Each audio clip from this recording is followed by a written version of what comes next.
कथा का निर्णायक क्षण अब निकट आ पहुंचा है। मथुरा का अत्याचारी राजा कंस अब भीतर ही भीतर भय से कांप रहा है। उसे यह भली भांति ज्ञात हो चुका है कि जिन दो बालकों के हाथ उसका अंत निश्चित है, वे अब उसकी नगरी की सीमा तक आ पहुंचे हैं। परंतु कंस केवल भयभीत ही नहीं है, वह चतुर भी है और उसी चतुराई के सहारे उसने एक योजना बनाई है। उसने स्वयं ही श्री कृष्ण और बलराम को मथुरा बुलाया है, इस आशा में कि वे उसके जाल में फंस जाएं और वह उन्हें पहले ही समाप्त कर दे। पर क्या वास्तव में कंस की योजना सफल होगी? पिछली कड़ी में आपने देखा कि श्री कृष्ण और बलराम अपने ग्वाल मित्रों के साथ मथुरा नगरी के द्वार तक पहुंच चुके थे। अब अगले दिन तीसरे पहर के समय वे मथुरा के भीतर प्रवेश करते हैं। मथुरा एक ऐसी नगरी जिसका वैभव और सौंदर्य देखते ही बनता है। नगर के चारों ओर ऊंचे ऊंचे परकोटे थे, जिनमें बिल्लोरी पत्थरों से बने विशाल द्वार जड़े हुए थे। जैसे ही कृष्ण और बलराम भीतर प्रवेश करते हैं, उनकी दृष्टि चारों ओर फैले उद्यानों, पुष्पों से सजे उपवनों और भव्य भवनों पर पड़ती है। यह नगरी केवल समृद्ध ही नहीं थी, बल्कि सौंदर्य की प्रतिमूर्ति थी। जब श्री कृष्ण और बलराम राजपथ पर आगे बढ़ते हैं, तो उनकी अनुपम छवि देखते ही नगर की स्त्रियां अपने अपने घरों की अटारियों पर आ जाती हैं। किसी ने ऐसे रूपवान, तेजस्वी और आकर्षक युवकों को पहले कभी नहीं देखा था। उनके नेत्र विस्मय से फैल जाते हैं और हृदय अनायास ही प्रेम से भर उठता है। श्री कृष्ण भी उन्हें देखकर मंद मंद मुस्कुराते हुए, उनकी वह प्रेममयी चितवन जैसे प्रत्येक हृदय को स्पर्श कर रही थी। स्त्रियां भाव विभोर होकर पुष्प वर्षा करने लगती है। उस समय मथुरा का वातावरण मानो प्रेम और भक्ति से सराबोर हो गया था। राजपथ पर आगे बढ़ते हुए नगर के नागरिक भी उन्हें रोक रोक कर उनका स्वागत करते हैं। कोई अक्षत अर्पित करता है, कोई चंदन लगाता है, तो कोई पुष्प अर्पित करता है। यह दृश्य केवल स्वागत का नहीं, बल्कि दिव्यता के प्रति आकर्षण का प्रतीक था।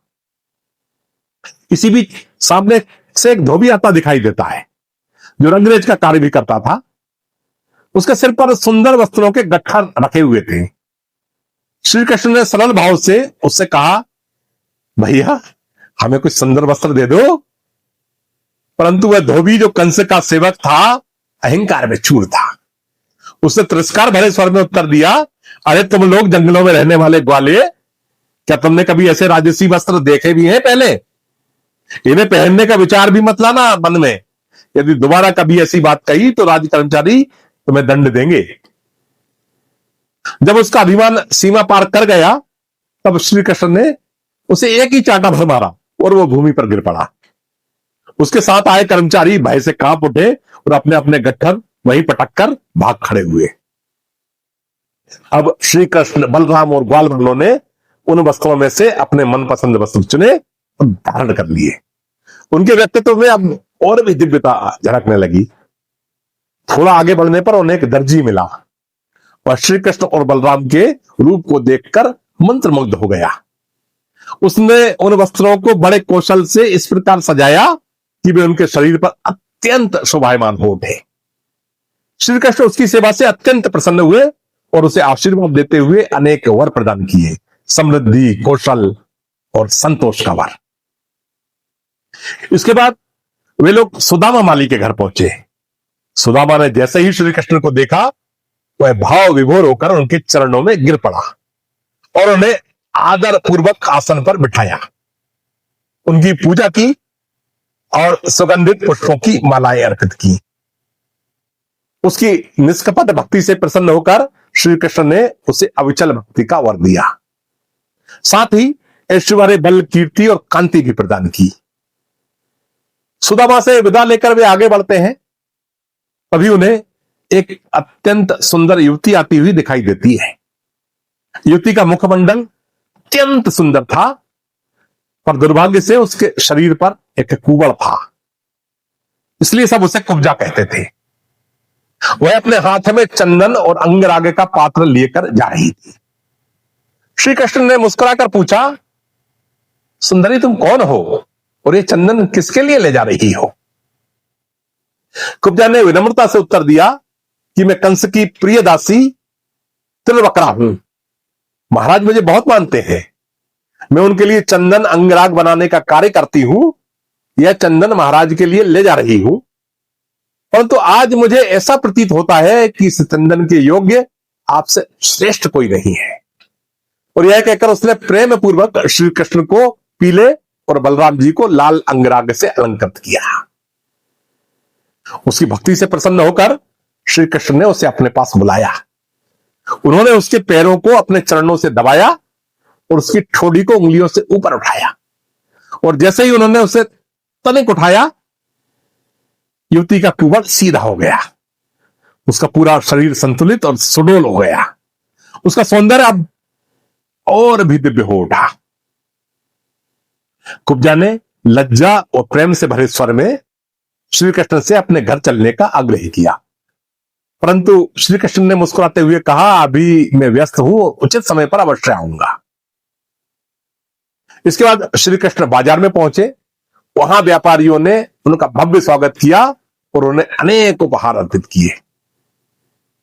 अब ये लोग आगे बढ़ते हुए उस रंगशाला में पहुंचे जहां एक विशाल और अद्भुत धनुष रखा था।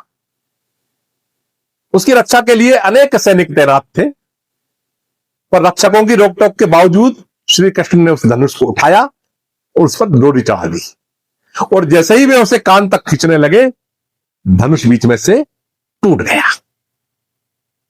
उसके टूटने की गड़गड़ाहट से पूरी मथुरा नगरी कांप उठी। आकाश, पृथ्वी और वृक्षाएं मानो हिल गई। धनुष के रक्षक क्रोधित होकर श्री कृष्ण बलराम पर टूट पड़े, परंतु दोनों भाइयों ने उसी टूटे धनुष के टुकड़ों को हथियार बनाकर उन असुरों का संहार कर दिया। अब उन्हें कोई रोकने वाला नहीं था। वे मथुरा में स्वतंत्र रूप से विचरण करते रहे और संध्या होने पर उसी उपवन में लौट आए जहां नंद बाबा और अन्य ग्वालजन ठहरे हुए थे। वहां पहुंचकर उन्होंने हाथ पैर धोए, दूध से बनी खीर और अन्य व्यंजनों का भोजन किया। साथ ही उन्होंने यह भी जानने का प्रयास किया कि कंस की आगे की क्या योजना बनी हुई है। रात्रि गहराने लगी थी, परंतु यह केवल एक साधारण रात्रि नहीं थी। यह उस महान घटना के पहले की रात्रि थी जो अब इतिहास का रूप लेने वाली थी। कंस की योजना क्या है और क्या वह उसमें सफल हो पाएगा? इन सभी प्रश्नों के उत्तर जानेंगे हम अपनी अगली कड़ी में। यह थी श्री कृष्ण कथा की 15वीं कड़ी, जिसे आप सुन रहे थे प्रदीप शर्मा के साथ। यदि आपको यह कथा पसंद आई हो तो वीडियो को लाइक करें, अपने प्रियजनों के साथ साझा करें और चैनल को सब्सक्राइब करना ना भूलें। अगली कड़ी में फिर मिलेंगे। राधे राधे।